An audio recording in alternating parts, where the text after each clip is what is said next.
The Middle East has entered a chapter that historians will spend decades trying to explain.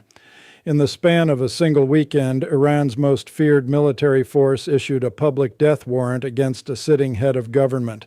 Ballistic missiles rained down on Gulf capitals, oil prices crossed a threshold not seen in years, and the most powerful leader on earth threatened to strike a foreign nation's energy infrastructure, to quote, just for fun. This is not a crisis on the horizon. This is the crisis unfolding in real time, and no one yet knows how it ends.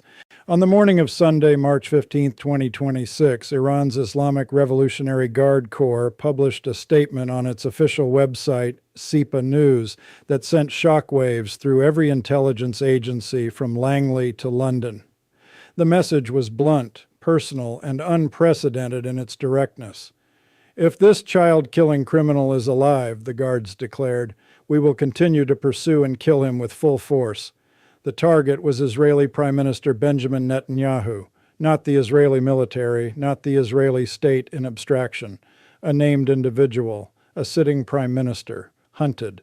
To understand how the world arrived at this moment, you must go back 16 days to the early hours of Friday, February 28, 2026. That night, American and Israeli warplanes launched what would become one of the most consequential military operations in modern Middle Eastern history. Thousands of targets across Iran were struck in a coordinated bombing campaign that had clearly been years in the making. Within hours, Iran's supreme leader, Ayatollah Ali Khamenei, the 86-year-old theocrat who had ruled his nation since 1989, was dead. The man who had shaped Iranian foreign policy, armed Hezbollah, bankrolled Hamas, and overseen Iran's nuclear ambitions was killed in the opening wave of strikes. His son, Mojtaba Khamenei, was elevated to the position of supreme leader almost immediately, inheriting a burning nation and a military under siege. The operation was given a name, Operation Epic Fury, and its architects made no secret of its goals. Israel's prime minister stood before cameras and declared that the joint campaign was designed to destroy Iran's nuclear infrastructure, dismantle its ballistic missile production, and disrupt the military command networks of the Revolutionary Guards. He went further, suggesting that the war could create the conditions for a regime change from within. The joint campaign will let Iranians take their fate into their own hands, Netanyahu said. For a man already marked for death by Tehran, the words were extraordinarily provocative. Iran responded the only way it knew how, with force and with fury. In the 16 days since the war began, Iran has launched what it calls Operation True Promise 4, a relentless campaign of missile and drone strikes that has spread far beyond Israel's borders and engulfed the entire Gulf region.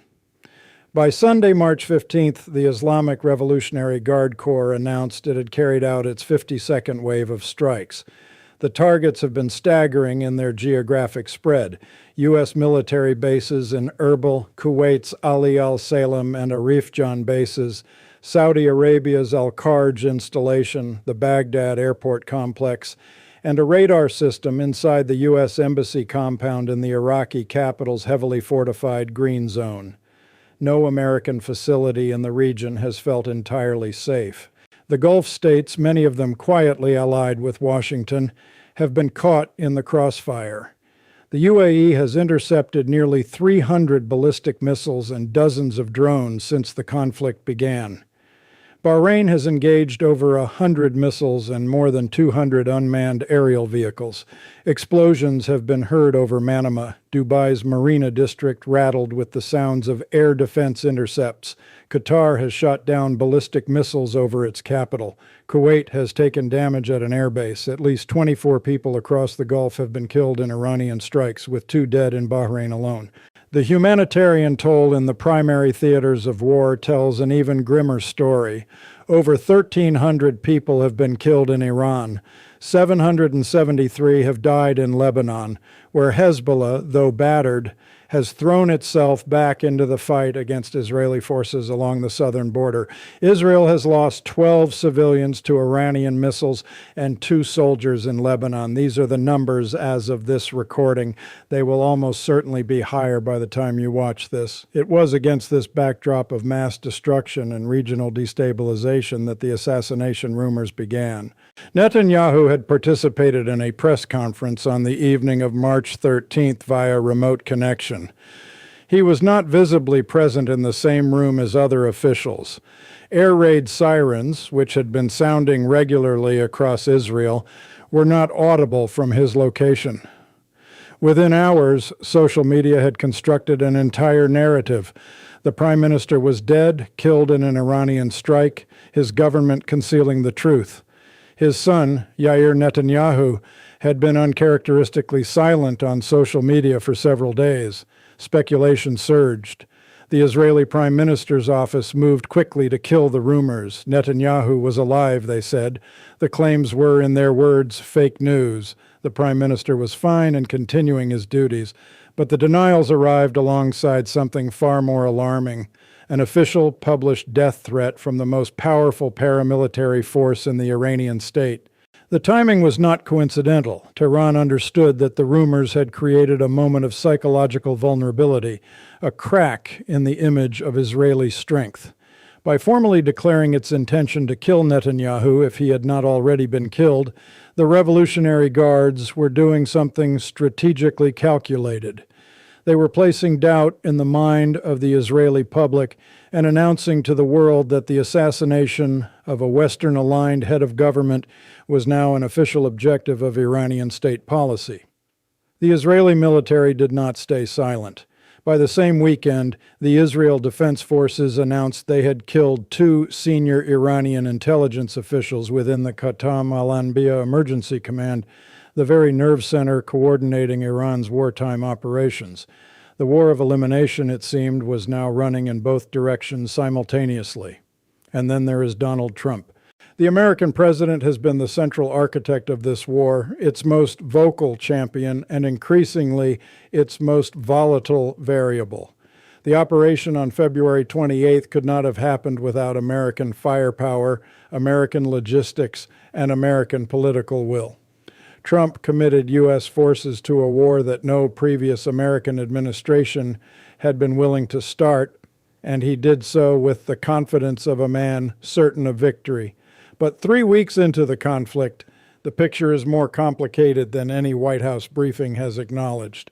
On Friday, March 14th, American Central Command struck Karg Island, a small coral formation roughly 15 miles off Iran's southern coast, responsible for processing 90% of Iran's crude oil exports. It was a momentous escalation. For nearly 2 weeks, Karg had been deliberately left untouched, a tacit signal that even amid total war, Washington understood the catastrophic economic consequences of destroying Iran's primary financial lifeline. That restraint ended on Friday night. Trump announced the strike with characteristic bombast. U.S. forces had, he declared, totally obliterated every military target on the island while deliberately preserving the oil infrastructure, a distinction he framed as an act of mercy. He warned that if Iran interfered with the Strait of Hormuz, he would immediately reconsider his decision not to destroy the energy infrastructure entirely. Then, in an NBC interview, he went further, saying he might strike Karg again, and adding almost casually, just for fun. The remark landed like a grenade in diplomatic circles. Whatever leverage Washington had claimed in positioning itself as a restrained power fighting a surgical campaign evaporated in a single sentence. The strategic picture that emerges from 3 weeks of war is one that is deeply uncomfortable for those who frame this as a quick, decisive operation. Iran's military command has been severely degraded. Its supreme leader is dead. 2 senior intelligence officials have been eliminated. Radar networks, drone facilities, missile production sites, and ballistic infrastructure have been destroyed across the country.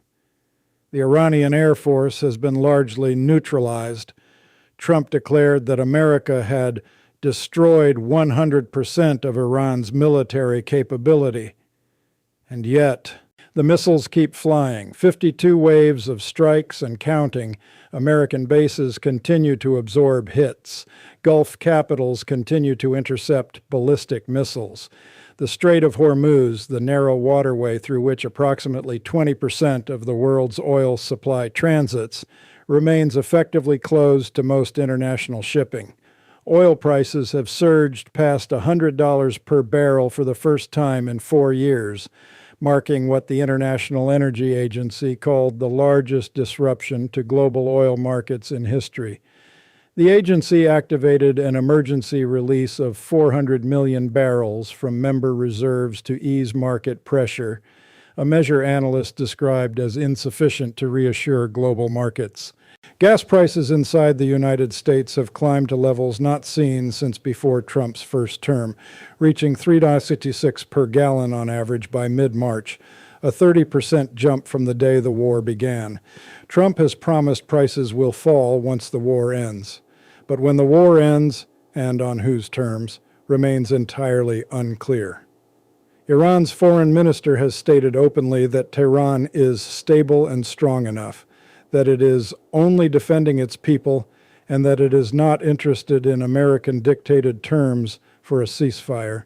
When Trump claimed that Iran was ready for a deal, the foreign minister pushed back publicly, calling the characterization false.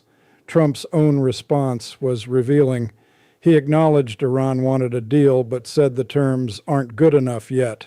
After nearly 3 weeks of some of the most intense aerial bombardment in the region's history, Washington finds itself in the paradoxical position of having devastated its enemy and yet still not achieved a decisive end. Russia's ambassador to the United Kingdom described American strategy as a misadventure with no clear exit. It is a phrase that has begun circulating in policy circles with uncomfortable frequency. The global implications of this conflict have already escaped the region's borders. Formula One races in Bahrain and Saudi Arabia scheduled for April have been canceled.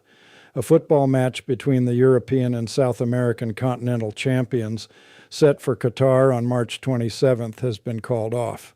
Global air transport has been heavily disrupted. Shipping through one of the world's most critical maritime passages has effectively halted. Insurance premiums for vessels attempting to transit the Gulf have reached extraordinary levels. Oil tanker operators are rerouting around the Cape of Good Hope, adding weeks to delivery schedules and billions to costs. China, which depends on Iranian and Gulf oil, watches carefully. Russia, which benefits from every dollar that oil rises, watches even more carefully. The Trump administration eased sanctions on Russian oil in an attempt to offset the market disruption caused by the Strait of Hormuz closure, a strategic concession to Moscow that provoked criticism from allies and a public rebuke from Ukrainian President Zelensky. Meanwhile, on the margins of this war, Lebanon burns again. Hezbollah, despite significant losses, has reopened a full front against Israel in the south. Israel, fighting simultaneously in Iran, Lebanon, and Gaza, continues to absorb the costs of a multi-theater war that shows no signs of consolidating into a manageable confrontation. There is a version of this story in which America and Israel win. Iran's nuclear program is set back by a decade. Its missile infrastructure is shattered. Its proxy networks are disrupted. Its regime, facing internal dissent and economic collapse, stumbles toward a negotiated surrender or popular uprising. That version is still possible. But there is another version, and it is the version that an increasing number of serious people in Washington, London, and Tel Aviv are beginning to contemplate in private. In this version, the war grinds on through the spring and into summer. Oil prices remain elevated, doing quiet damage to the global economy. Iran's Revolutionary Guards, despite catastrophic losses, continue to adapt and retaliate. The Gulf states grow restless. America's allies grow distant. The American public, watching gas prices climb and coffins return home, grows impatient. And Iran, bloodied, economically devastated, but still sovereign, still armed with enough drones and missiles to keep the pressure on, waits. That is what a death threat against a sitting prime minister delivered in the middle of a full-scale war actually means. It means Iran has decided this is existential. It means Tehran will not accept terms that look like surrender. It means the man who started this war and the man who is publicly marked for death because of it are now locked in something that neither diplomacy nor air power alone can easily resolve. The question hanging over every capital on earth is not whether this war can be won. The question is what winning actually looks like when both sides have decided they cannot afford to lose.